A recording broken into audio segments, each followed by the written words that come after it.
News కు స్వాగతం. ముందుగా హెడ్లైన్స్. నేటి నుంచి భారత ప్రధాని 5 దేశాల పర్యటన. మిత్ర దేశాలతో లోతైన విస్తృత భాగస్వామ్యమే లక్ష్యంగా పర్యటనకు శ్రీకారం.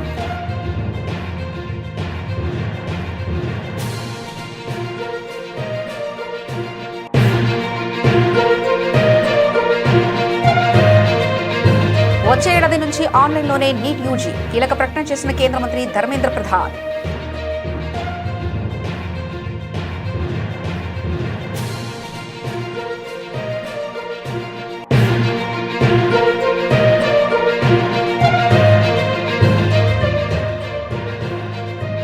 Integrated air command and control system IACCS ఒక కీలక కేంద్రంగా మారింది. వెల్లడించిన air chief martial AP Singh.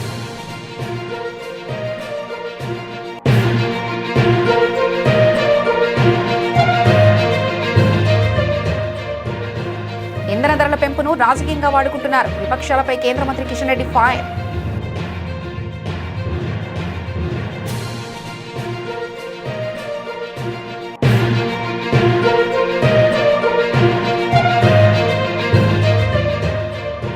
ఆదాయ శాఖలపై సీఎం చంద్రబాబు సమీక్ష. 2026-27కి 1.27 లక్షల కోట్ల టార్గెట్.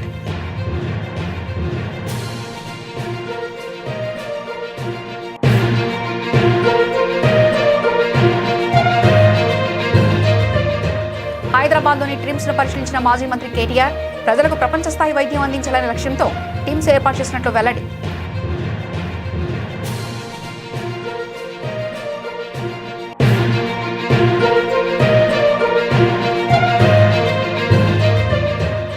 ఆక్వాఫీడ్ ధరల పెంపు అంశంపై జగన్ స్పందన. ఫీడ్ కంపెనీలతో కూటమి ప్రభుత్వం కుమ్మక్కైందంటూ తీవ్ర విమర్శలు.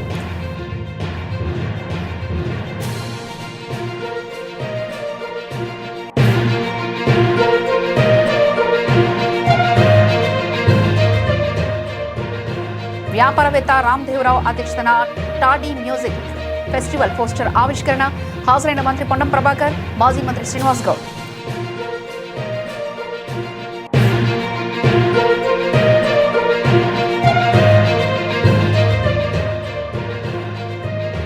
మాజీ సీఎం వైఎస్ జగన్ సమక్షంలో వైసీపీలో చేరిన మోపిదేవి శ్రీనివాసరావు. పార్టీ కడవ కప్పి ఆహ్వానించిన వైసీపీ అధినేత.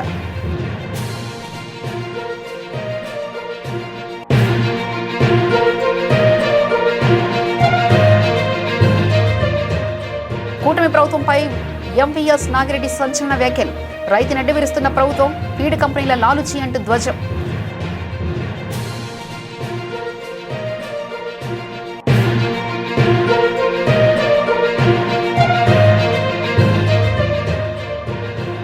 పంజాబ్ కింగ్స్ పై 6 వికెట్ల తేడాతో ముంబై ఇండియన్స్ విజయం. 201 పరుగుల భారీ లక్ష్యం 19.5 ఓవర్లలో ఛేదించిన ముంబై.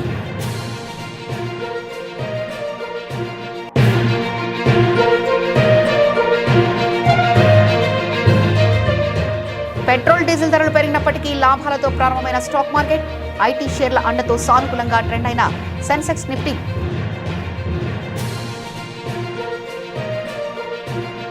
భారత ప్రధాని నరేంద్ర మోదీ 5 దేశాల పర్యటనకు బయలుదేరారు. ఈరోజు శుక్రవారం నుంచి ఈ నెల 20 వరకు ఆయన పర్యటన సాగనుంది.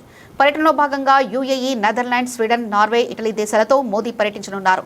ఆయా దేశాధినేతలతో కీలక చర్చలు, ద్వైపాక్షిక అంశాలపై కీలక చర్చలు జరపనున్నారు. 5 దేశాల పర్యటనలో భాగంగా మోదీ తొలుత UAEకి వెళ్లనున్నారు. ఆ దేశ అధ్యక్షుడు షేక్ మహమ్మద్ బిన్ జాయద్ అల్ నహ్యాన్తో ప్రత్యేకంగా చర్చలు జరుపుతారు. అనంతరం అబుదాబిలో UAE అధినేతతో భోజనం చేస్తారు. కాగా ప్రస్తుతం ప్రపంచవ్యాప్తంగా చమురు సంక్షోభం తలెత్తిన నేపథ్యంలో ఇంధనంపై ప్రధానంగా చర్చలు జరపనున్నట్లు తెలుస్తుంది. UAE నుంచి భారత్కు అధికంగా చమురు సరఫరా జరిగేలా ఒప్పందం చేసుకోనున్నట్లు సమాచారం. UAE పర్యటన తర్వాత యూరప్ పర్యటనకు వెళ్లనున్నారు ప్రధానమంత్రి నరేంద్ర మోదీ. దేశవ్యాప్తంగా వైద్య విద్య ప్రవేశాల కోసం నిర్వహించే నీట్ యూజీ పరీక్షా విధానంలో కేంద్ర ప్రభుత్వం కీలక సంస్కరణలు ప్రకటించింది. వచ్చే ఏడాది నుంచి ఈ పరీక్షను పూర్తిగా కంప్యూటర్ ఆధారిత పరీక్ష CBT విధానంలో నిర్వహించనున్నట్లు కేంద్ర విద్యాశాఖ మంత్రి ధర్మేంద్ర ప్రధాన్ వెల్లడించారు. జాతీయ ప్రవేశ పరీక్షల వ్యవస్థలో ఇదొక ప్రధాన సంస్కరణగా నిలవనుంది. ఆయన మీడియా సమావేశంలో మాట్లాడుతూ పేపర్ లీకేజీ కారణంగా రద్దు చేసిన నీట్ యూజీ 2026 పరీక్షను తిరిగి జూన్ 21న నిర్వహించనున్నట్లు ధృవీకరించారు.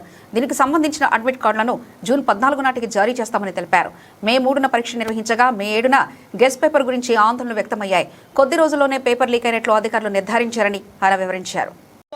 सीबीआई गहरा तक जाएगी, किसी को इस बार बख्शा नहीं जाएगा। पिछले बार भी बख्शा नहीं गया था, लेकिन इस बार बीजेपी, ये मैंने कहा ना, इसकी राधाकृष्ण कमेटी को पूरा लागू करने के बावजूद भी ये घटना हुई है। सीबीआई, आपने देखा होगा, आप लोग ही छपाते हो, सीबीआई ने तुरंत कार्रवाई किया है, सीबीआई इसको तह तक जाएगी। मैं और एक विषय, जो मेन विषय में कहना था, अगले साल से परीक्षा, इसकी जो मूल जड़ है OMR, अगले साल से नीट की परीक्षा कंप्यूटर बेस्ड टेस्ट से होगी।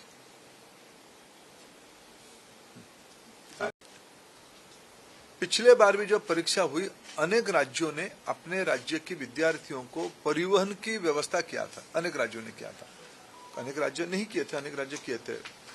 हम भारत सरकार की ओर से हम बात करेंगे और मैं भी खुद बात करूंगा माननीय मुख्यमंत्रियों से।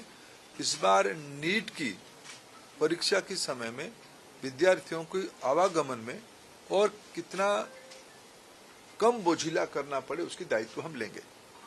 और उस समय में जून में बहुत देश की बहुत सारे राज्यों में थोड़ा मौसम का भी परिवर्तन हो चुका होगा, बारिश भी आ चुका होगा।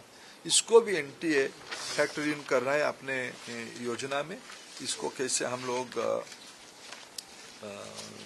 क्या ऑल्टरनेटिव व्यवस्था किया जाए, परीक्षा तो होगा लेकिन मौसम खराब रहने से क्या करना है, उसका भी हम पहले से इन एडवांस प्लानिंग हम कर रहे हैं। मित्रों, मैं फिर आपको आश्वस्त करता हूं, विशेष करके विद्यार्थियों को मैं फिर एक बार अपील करना चाहता हूं, कोई भी अफवाह में ना जाए, कोई भी, आखिर ये सामाजिक चुनौती है।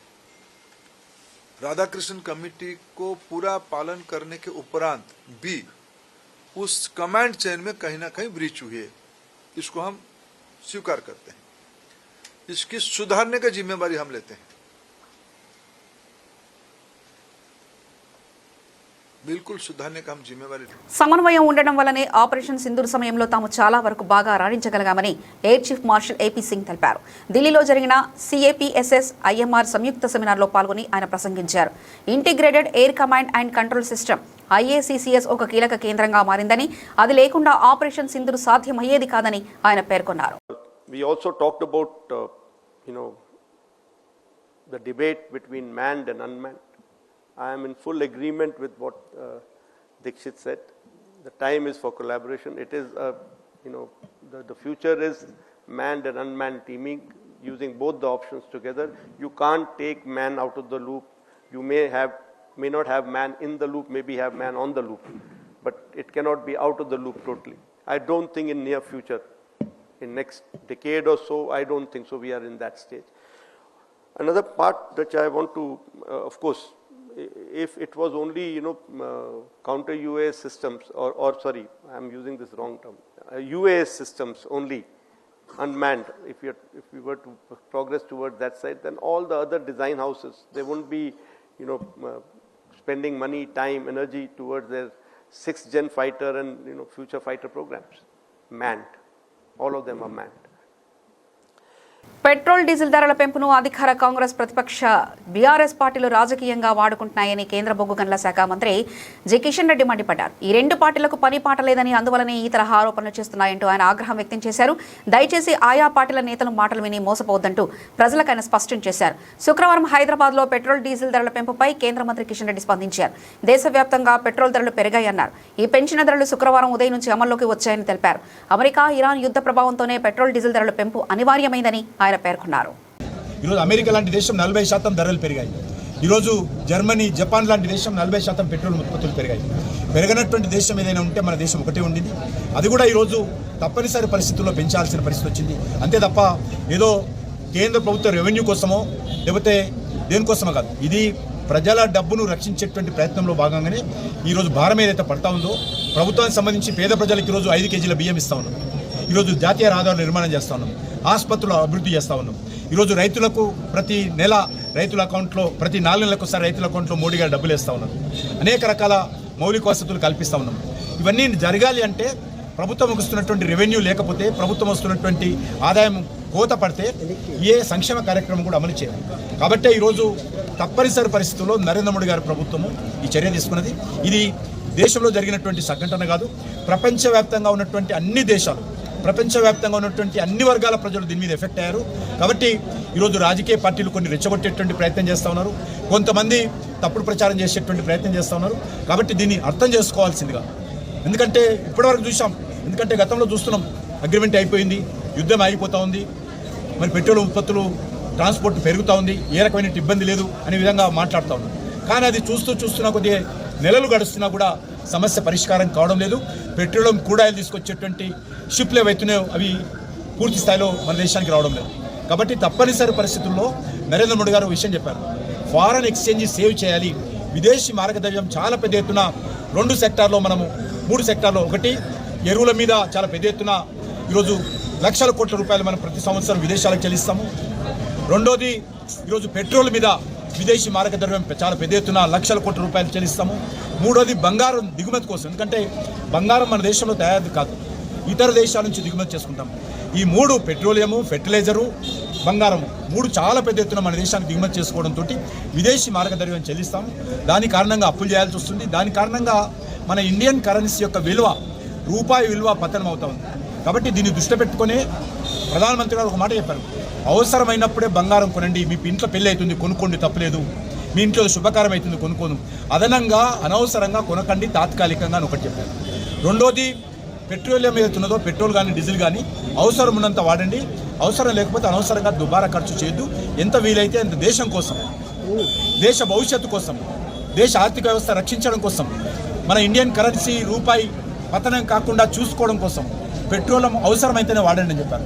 బంగారం కొనొద్దని ఎవరికి అట్లా ఆదేశాలు ఇవ్వలేదు, పెట్రోల్ కొనొద్దు, డీజిల్ కొద్దని చెప్పలేదు. ఉన్నంతలో అవసరం ఉన్నంత వాడండి, వృధా చేయకండి అనేటువంటి విషయం చెప్పడం జరిగింది.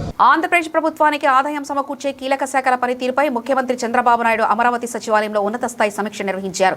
2026-27 ఆర్థిక సంవత్సరానికి గాను 1,27,506 కోట్ల ఆదాయాన్ని లక్ష్యంగా నిర్దేశిస్తూ ఆ దిశగా పనిచేయాలని అధికారులకు దిశానిర్దేశం చేశారు.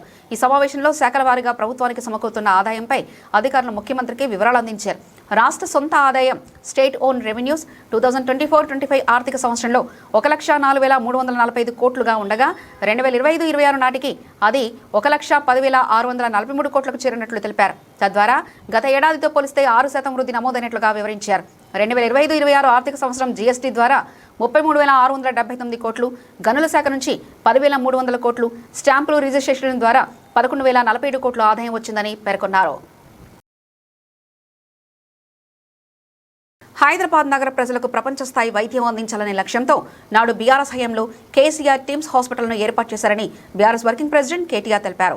గతంలో గాంధీ, ఉస్మానియా లాంటి ప్రభుత్వ ఆసుపత్రులే ప్రధాన ఆధారమైతే బీఆర్ఎస్ ప్రభుత్వ హయాంలో అత్యాధునిక టిమ్స్ హాస్పిటల్ను అందుబాటులోకి వచ్చాయని పేర్కొన్నారు.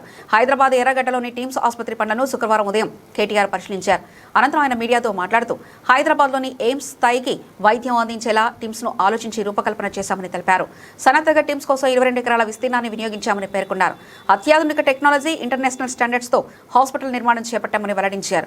ప్రైవేట్, కార్పొరేట్ ఆసుపత్రులకు పోటీగా పేదలకు మెరుగైన వైద్యం అందించాలనే లక్ష్యంతో కేసీఆర్ ప్రభుత్వం టీమ్స్ ను తీసుకొచ్చిందని ఆయన పేర్కొన్నారు. ఒకనాడు హైదరాబాద్ అంటే గాంధీ, ఉస్మానియా లేదంటే నిమ్స్, ఈ 3 మాత్రమే. హైదరాబాద్ అంటే గాంధీ, లేకపోతే ఉస్మానియా, లేకపోతే నిమ్స్. కానీ అట్లా కాదు, హైదరాబాద్ లోని ప్రజలకు కూడా బ్రహ్మాండమైన వైద్య సేవలు ఢిల్లీలోని ఎయిమ్స్ తరహాలో అందించాలి అనే లక్ష్యంతో కేసీఆర్ గారి నాయకత్వంలో హైదరాబాద్ మహానగరంలోనే 4 చోట్ల Telangana institute of medical sciences పేరిట ఒక బృహత్తరమైన యజ్ఞానికి ఆనాటి ప్రభుత్వం శ్రీకారం చుట్టడం జరిగింది. ఏప్రిల్ 22, 2022 నాడు ఇదే సనత్ నగర్ లో మరి పెద్దలు తలసాని శ్రీనివాస్ యాదవ్ గారు, కేసీఆర్ గారు, అట్లాగే ఆనాటి ఆరోగ్య శాఖ మంత్రిగా హరీష్ రావు గారు అందరూ కూడా వచ్చి ఇక్కడ శంకుస్థాపన చేయడం జరిగింది. ఒక సనత్ నగర్ లోనే కాదు, హైదరాబాద్ చుట్టూ 4 దిక్కుల, ఈస్ట్, వెస్ట్, నార్త్, సౌత్ 4 వైపుల ప్రజలకి మరి వైద్య సేవలు అందుబాటులో ఉండాలి అని చెప్పి టిమ్స్ అనే బ్రాండ్ కింద బ్రహ్మాండమైన ఈ కార్యక్రమానికి కేసీఆర్ గారు శ్రీకారం చుట్టినారు.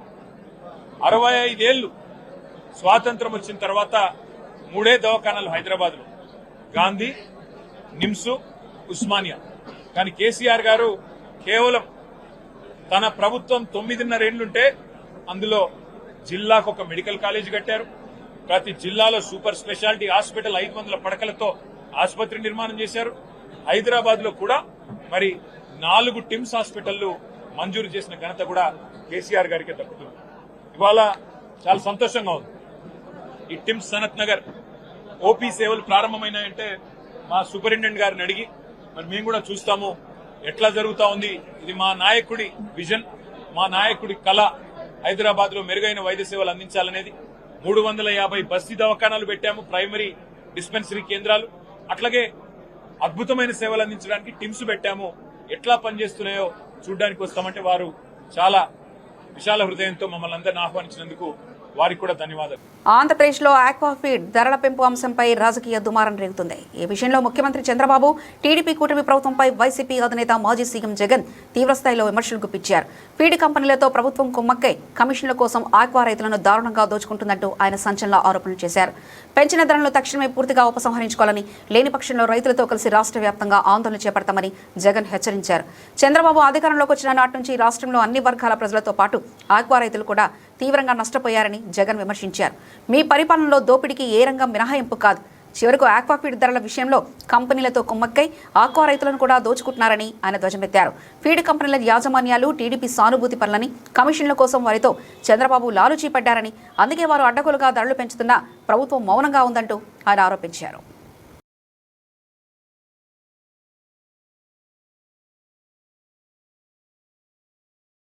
రాష్ట్ర వ్యాప్తంగా తాటి ఈత మొక్కల వనాలు పెంచుతున్నామని, గ్రామాల్లో నర్సరీలలో వీటి పెంపకానికి ప్రాధాన్యత ఇస్తామని రవాణా శాఖ మంత్రి పొన్నం ప్రభాకర్ అన్నారు. సోమాజిగూడ ప్రెస్ క్లబ్లో వ్యాపారవేత్త రామ్దేవరావు అధ్యక్షతన జరిగిన టాటీ మ్యూజిక్ ఫెస్టివల్ పోస్టర్ ఆవిష్కరణలో మంత్రి పొన్నం ప్రభాకర్తో పాటు ఈ కార్యక్రమానికి ఎమ్మెల్సీ గోరెంటి వెంకన్న, మాజీ మంత్రి శ్రీనివాస్ గౌడ్, మాజీ ఎంపీ బూర నర్సయ్య గౌడ్ హాజరయ్యారు. ఈ సందర్భంగా వారు మాట్లాడుతూ నెల 24న చిలుకూరు బాలాజీ దేవాలయం రోడ్లో ఉన్న ఎక్స్పీరియం పార్కులో టాడీ మ్యూజికల్ ఫెస్టివల్ ఎక్స్పీరియం 2026 పేరుతో తాటికల్లు మేళా నిర్వహిస్తున్నట్లు పేర్కొన్నారు. కళ్ళు ఆరోగ్యానికి మంచిదని, దీని ప్రధాన హోటల్లో కూడా అందుబాటులోకి తెచ్చేలా చర్యలు చేపడతామని మంత్రి పొన్నం ప్రభాకర్ పేర్కొన్నారు. ఆవిష్కరిస్తున్నటువంటి ఎందుకంటే ఆయన కూడా కౌండిన్య మహామహర్షి, అందరూ కౌండిన్య కోసం ఉంటుంది, అట్లా ఆయన కూడా ఏ సంబంధం ఉందా కానీ ఒక అద్భుతంగా ఒక న్యాచురల్ డ్రింక్ను ప్రవేశపెట్టాలని ఆలోచనతో ముందుకు రావడం అని మనస్ఫూర్తిగా అభినందిస్తూ, మరి ఈ కార్యక్రమానికి వచ్చినట్టు గౌరవనీయులు మంత్రి పొన్నం ప్రభాకర్ గారికి, గౌరవ శాసన మండలి సభ్యులు గోరెంటి వెంకన్న గారికి, వారు కూడా నేషనల్ డ్రింక్ కళ్ళు పైన అద్భుతమైనటువంటి వచనాలు చెప్తాడు. గౌరవనీయులు పెద్దలు మాజీ పార్లమెంట్ సభ్యులు మా పెద్దలు అన్న నరసయ్య గారికి, విష్ణు స్వరూప్ రెడ్డి గారు, ఈయన మా డిపార్ట్మెంట్ ఎక్సైజ్ డిపార్ట్మెంట్లో డిప్యూటీ కమిషనర్గా రిటైర్ అయ్యింది. ఆయన కూడా తాటి ఈత చెట్లను, తాటి చెట్లు చాలా పొడవై ఉన్నాయి కనుక పైనుంచి కూడా చనిపోతున్నారు, చిన్న తాటి చెట్లను కనుగొనాలని చెప్పి ఆఫ్రికా కంట్రీస్ నుంచి చిన్న చెట్లు చేయడం, చెట్ల మీద ప్రయోగాలు చేయడం, గిరికతాల చెట్లు, డైమండ్ ట్రీస్, రకరకాలుగా ప్రయోగాలు చేస్తూ ఆయన టోటల్ జాబ్ రిజైన్ చేసి ఈ పామ్ ట్రీస్ మీదనే అక్కడ కూడా వర్క్ చేస్తూ ఉంటాను. నేను మినిస్టర్గా ఉన్నప్పుడు కూడా చాలా సందర్భాల్లో అవన్నీ ఆయన ఇన్స్పిరేషన్తోనే నేను అప్పుడు డిఎఫ్ఓను డిప్యుటేషన్ తీసుకొని 120 లక్షల చెట్లు పెట్టించి నర్సరీలో కూడా కంపల్సరీ ఉండాలని చెప్పి ఫారెస్ట్ నర్సరీ కూడా ఇంట్రొడ్యూస్ చేయడం జరిగింది. దానికి వారు కూడా ప్రధాన కారణం. ముఖ్యంగా ఇప్పుడు రామ్దేవ్ గారు చెప్పినటువంటిది మేము చెప్తే జనరల్గా ఏమనుకుంటారంటే వీళ్ళ వృత్తి ఇది కనుక ఏదో వాళ్ళు ప్రమోట్ చేయాలి, అది తాగాలి, వాళ్ళ వృత్తిని పెంచాలి అనేటువంటి చెప్తున్నాను. కానీ రామ్దేవ్ గారు ఒక్కసారి మీరు ఎక్స్పీరియన్స్ చూస్తే మీకు అర్థమైంది ఆయన ఏంది, ఆయన ఏం చేస్తుంది, ప్రకృతి గురించి ఎంత కష్టపడుతుంది. నేను కూడా కొన్ని వందల కోట్ల రూపాయలు దాన్ని ఖర్చు పెట్టినాను. ఆ 100 కోట్ల రూపాయలు ఖర్చు పెట్టడానికి ఇవాళ మార్కెట్ వాల్యూలో 4-5 వేల కోట్ల విలువైనటువంటి ల్యాండ్ అమ్మిండు. అప్పుడు అగ్గుల పక్కనే 20 ఎకరాలు అమ్మిండు, మామూలుగా 6-7 కోట్లకు. ఇవాళ ఎకరా 12 కోట్లు అనమాట. ఆ మిగిలిపోయి చిన్న మూల మిగిలిపోతే మనం అమ్మడానికి పోతే 2000 గజాలు దాదాపు 7-8 కోట్లు వచ్చింది, 20 కోట్లు వచ్చింది. అంటే మన రాష్ట్రం నుంచి గుండె వెళ్ళిపోతుంది, అరే ఏందా ఇంత పని చేస్తుంది. అట్లా అది అందరికి రాదండి, భగవంతుడు కొందరికి ఇస్తాడు, కొందరు ముట్టిస్తాడు. అట్లా ఆయనని గుంటూరు జిల్లా రేపల్లి నియోజకవర్గానికి చెందిన కాంగ్రెస్ సీనియర్ నేత మోపిదేవి శ్రీనివాసరావు తన అనుచరులతో కలిసి వైఎస్ఆర్సీపీలో చేరారు. తాడేపల్లిలోని పార్టీ కేంద్ర కార్యాలయంలో మాజీ ముఖ్యమంత్రి వైఎస్ఆర్సీపీ అధినేత వైఎస్ జగన్మోహన్ రెడ్డి సమక్షంలో ఆయన పార్టీ కండవా కప్పుకొని వైఎస్ఆర్సీపీలో చేరారు. వందలాది మంది అభిమానులతో కలిసి వచ్చిన మోపిదేవి శ్రీనివాసరావును వైఎస్ జగన్ సాధారణంగా పార్టీలోకి ఆహ్వానించారు. ఈ సందర్భంగా శ్రీ వైఎస్ జగన్ మాట్లాడుతూ మోపిదేవి శ్రీనివాసరావు ఒక పార్టీ సభ్యుడిగా కాకుండా తమ కుటుంబ సభ్యుడిగా పార్టీలోకి వచ్చారని పేర్కొన్నారు. తనపై నమ్మకంతో ఆయన తన రాజకీయ భవిష్యత్తును ఉంచారని, ఆయనకు అన్ని విధాలా న్యాయం చేస్తానని హామీ ఇచ్చారు. రేపల్లి నియోజకవర్గంలో యువ నాయకుడు పీట నాగమోహన కృష్ణ పార్టీ కోసం చురుగ్గా పనిచేస్తున్నారని, ఆయనకు అందరి సహకారం అవసరమని అన్నారు. మోపిదేవి శ్రీనివాసరావు కూడా నాగమోహన కృష్ణ తన సొంత తమ్ముడుగా భావించి ఆయన గెలుపు బాధ్యత తీసుకున్నారని తెలిపారు. ఈరోజు మన పార్టీలోకి కాదు రావడం, ఈరోజు మన కుటుంబ సభ్యుడిగా మనలోకి ఒకటిగా, మనలో ఒకటిగా మన దగ్గరికి మన కుటుంబ సభ్యుడిగా వచ్చాడు. శ్రీను భవిష్యత్తు నా మీద నమ్మకం ఉంచి నా చేతుల్లో పెట్టాడు. శ్రీనుకు అన్ని రకాలుగా న్యాయమే చేస్తాను, మంచే చేస్తాను అని ఈ సందర్భంగా అందరి సమక్షంలో కూడా చెప్తా ఉన్నాను. రేపల్ల నియోజకవర్గంలో మోహన్ యువకుడు, ఉత్సాహవంతుడు, బాగా గట్టిగా కష్టపడడానికి ముందుకొచ్చాడు. మోహన్కు మీ అందరి మద్దతు ఉండాలి. శ్రీను తన సొంత తమ్ముడిగా మోహన్ను భుజాన వేసుకుని మోహన్ను గెలుపు బాధ్యతలు కూడా శ్రీనునే తన భుజస్కంధాల మీద వేసుకుని తను గెలిపించే బాధ్యతలు కూడా తీసుకుంటా ఉన్నాడు.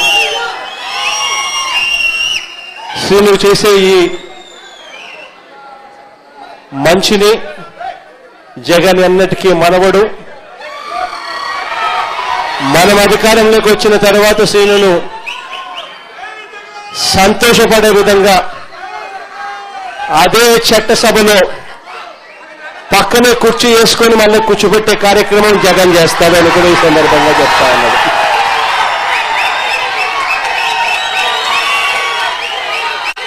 చాలా మంది నాయకులు వచ్చిన ఈ సందర్భంగా, చాలా మంది కార్యకర్తలు వచ్చిన ఈ సందర్భంలో బహుశా అందరినీ కూడా కలవలేకపోవచ్చేమో. ఎందుకంటే ఇన్ని వేల మంది వచ్చారు కాబట్టి అందరినీ కూడా కలవలేకపోయే పరిస్థితి ఉంటుంది. కానీ తర్వాత నేను సిన్నుకు చెప్తా ఉన్నాను, మోహన్కు చెప్తా ఉన్నాను. ఆంధ్రప్రదేశ్లో ఆక్వా సాగులో అగ్రగామిలో నిలబెట్టిన రైతాంగం నేడు కూటమి ప్రభుత్వ అసమర్థత మరియు కమిషన్ల కక్కుర్తి పాలన వల్ల తీవ్ర సంక్షోభంలో కొట్టుమిట్టాడుతుందని వైఎస్ఆర్సీపీ జనరల్ సెక్రటరీ ఎంవీఎస్ నాగిరెడ్డి తీవ్రస్థాయిలో ధ్వజమెత్తారు. తాడేపల్లిలోని పార్టీ కేంద్ర కార్యాలయంలో జరిగిన మీడియా సమావేశంలో ఆయన మాట్లాడుతూ ఆక్వాఫీడ్ ధరల పెంపు వెనుక భారీ కుంభకోణం దాగి ఉందని ఆయన ఆరోపించారు. యాప్సెడాతో సంబంధం లేకుండా ప్రైవేట్ కంపెనీలు ఎలా ధరలు పెంచుతాయి? ఇప్పుడున్న పరిస్థితిలో ఆల్రెడీ రొయ్యల సాగు సంక్షోభంలో ఉంది. సో యుద్ధం ప్రభావంతో రొయ్యలు ఎగుమతులు సరిగా వెళ్ళక కొనుగోలుదారులేమో ధరను తగ్గించారు. ఈ సంక్షోభంలో మేత ధరలు పెంచితే రొయ్యల రైతులు సంక్షోభంలోకి వెళ్తారు అని మంత్రి గారి ప్రకటనలోనే ఉంది. ఇదే ప్రకటన మరి యాప్సెడా ముఖ్యమంత్రి గారే చైర్మన్ గా ఉన్న యాప్సెడాతో సంబంధం లేకుండా యాప్సెడా నియమ నిబంధనలో ఫీడ్ ధర పెంచాలి అంటే యాప్సెడాలో చర్చించి సో కంపెనీల ప్రతినిధులు, రైతుల ప్రతినిధులు, అధికారులు మొత్తం అందరి సమక్షంలో చర్చ జరగాలి. ఒకవేళ వాళ్ళకి ఇంగ్రీడియంట్స్ ధరలు పెరిగితే వాళ్ళకి ఏ రకంగా మొత్తం టోటల్ ఫీడ్ మీద ఎఫెక్ట్ అవుతుంది. పెరిగిన ఇంగ్రీడియంట్స్ ధరలనే కాదు, తగ్గిన ఇంగ్రీడియంట్స్ ను కూడా క్యాలిక్యులేట్ చేసి చర్చ జరగాలి. ఎక్కడ చర్చ జరగకుండా ఎలా పెంచారు అంటే ఇది ప్రభుత్వానికి ఏమాత్రం అయితే తలదీసేసినంత పని. ప్రభుత్వం ఒక చట్టం అమల్లో ఉండగా ముఖ్యమంత్రి గారే చైర్మన్ గా యాప్సెడాకు ఉండగా, మత్స్యశాఖ మంత్రి గారు లేకపోతే దానికి యాప్సెడాకు ఒక వైస్ చైర్మన్ ఉండగా కంపెనీలు ఏకపక్షంగా 10 రూపాయలు పెంచినయి అంటే ఇది ఎవరి అసమర్థత?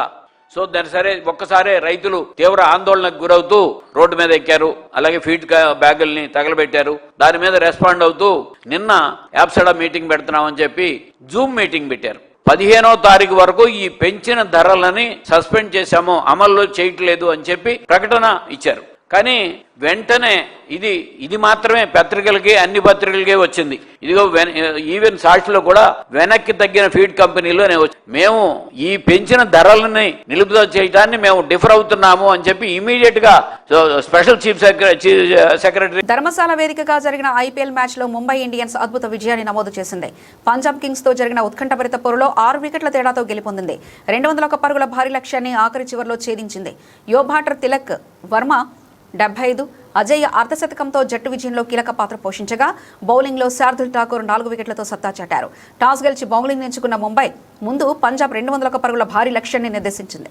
పంజాబ్ ఇన్నింగ్స్లో ఓపెనర్ ప్రభు సిమ్రాన్ సింగ్ 32 బంతుల్లో 57 హాఫ్ సెంచరీతో మెరవగా చివరిగా అజ్మతుల్లా ఒమర్జాయ్ 17 బంతుల్లో 38 మెరుపు ఇన్నింగ్స్తో స్కోరును 200కు చేర్చారు.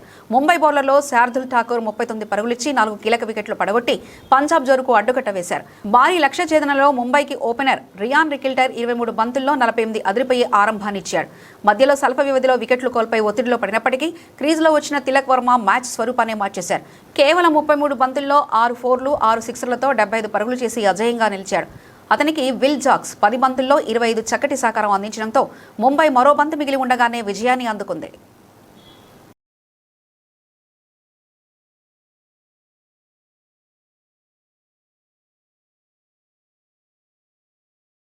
పశ్చిమాసియా యుద్ధం కారణంగా తలెత్తిన ఇంధన సంక్షోభం నేపథ్యంలో కేంద్ర ప్రభుత్వం పెట్రోల్, డీజిల్ ధరలను పెంచినప్పటికీ దేశీయ స్టాక్ మార్కెట్ శుక్రవారం లాభాలతోనే ప్రారంభమయ్యాయి.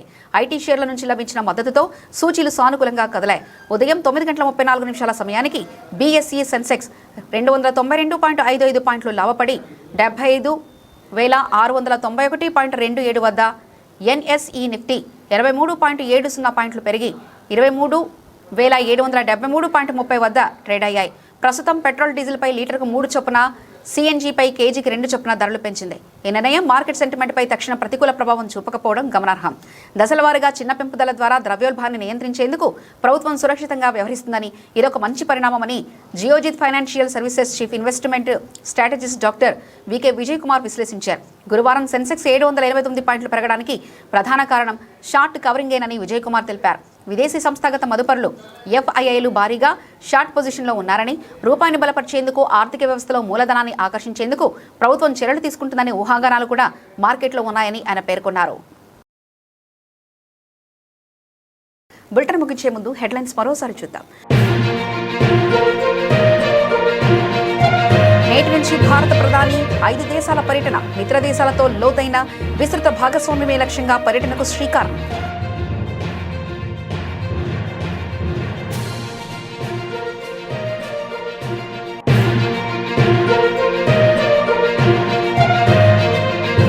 వచ్చే ఏడాది నుంచి ఆన్లైన్లోనే నీట్ యూజీ, కీలక ప్రకటన చేసిన కేంద్ర మంత్రి ధర్మేంద్ర ప్రధాన్.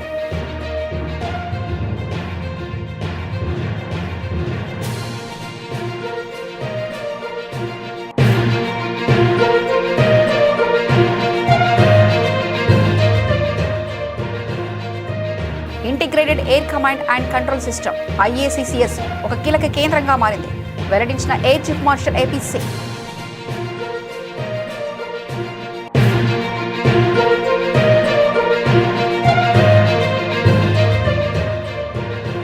ఇంధన ధరల పెంపును రాజకీయంగా వాడుకుంటున్నారు, విపక్షాలపై కేంద్ర మంత్రి కిషన్ రెడ్డి ఫైర్.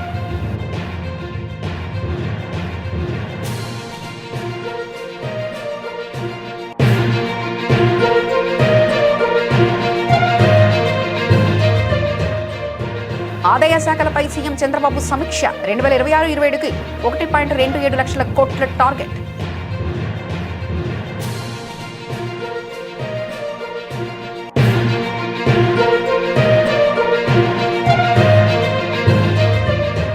హైదరాబాద్లోని ట్రిమ్స్ ను పరిశీలించిన మాజీ మంత్రి కేటీఆర్, ప్రజలకు ప్రపంచ స్థాయి వైద్యం అందించాలనే లక్ష్యంతో టీమ్స్ ఏర్పాటు చేసినట్లు వెల్లడి.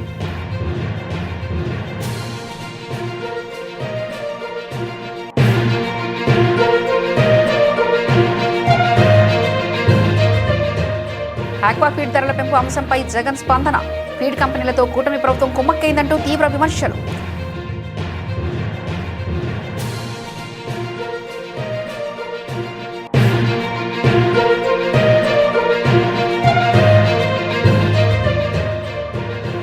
వ్యాపారవేత్త రామ్దేవరావు అధ్యక్షతన టాడీ మ్యూజిక్ ఫెస్టివల్ పోస్టర్ ఆవిష్కరణ, హాజరైన మంత్రి పొన్నం ప్రభాకర్, మాజీ మంత్రి శ్రీనివాస్ గౌడ్.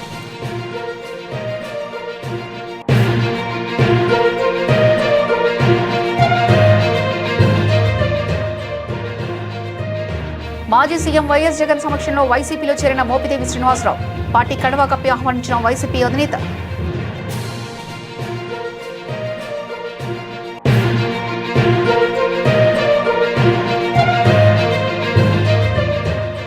కూటమి ప్రభుత్వం పథకంపై ఎంవీఎస్ నాగిరెడ్డి సంచలన వ్యాఖ్యలు.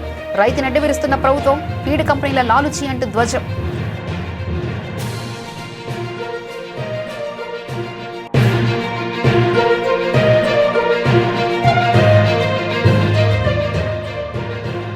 పంజాబ్ కింగ్స్ పై 6 వికెట్ల తేడాతో ముంబై ఇండియన్స్ విజయం. 201 పరుగుల భారీ లక్ష్యాన్ని 19.5 ఓవర్లలో ఛేదించిన ముంబై.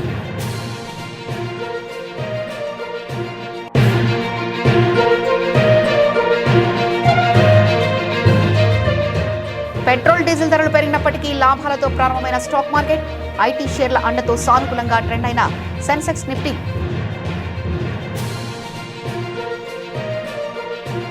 ఇవి ఇప్పటివరకున్న అప్డేట్స్. మరో బులెటిన్లో మళ్ళీ కలుసుకుందాం. అంతవరకు సెలవు. నమస్కారం.